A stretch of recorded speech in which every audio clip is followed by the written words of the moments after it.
Tiash, tough game for you, tough game for your team. Your impressions about this game? Well, it was tough. It was really tough. Under the basket, we were supposed to be more physical. We didn't box out enough, so that's why we got a lot of rebounds and easy points from that. How is difficult to play against players like Daugilė Ūsė, like Giedrė Labuckienė for you personally? Yeah, they are really tall and strong, so it takes a lot of strength to box them out, and I just need to fight to get a rebound. Personally, you have a very good season here in Lithuania.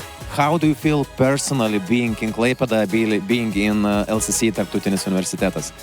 I mean, I think it's a pretty big step for me because it's my first time playing in a different country, in a different team, in senior team, so it's a big step for me. Kamilė, 7 pataikyti tolimi metimai pakartojai, Smart Way LKL šio sezono rekordą, taip pat kaip tavo akim atrodė rungtynės? Buvo visai geros mūsų rungtynės, palyginus su praeitom, kur žaidėm, nes turėjom daugiau savo energijos skirti šitom rungtynėm prieš Eurocupą, tai buvo geras pasiruošimas man. Kaip dabar šitą energiją, kurią demonstravote čia, Mikelseno centre, nusinešti ir į Europos taurės atkintamasis?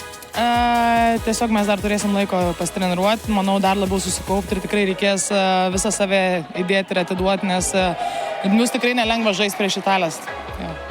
Kaip pati jautiesi šiame sezone rungtyniaudama Lietuvoje? Jau sezonas vis tiek įsibėgėjo ir kiek čia jautiesi patenkinta pirmą kartą žaisdama klubinėme krepšinyje Lietuvoje?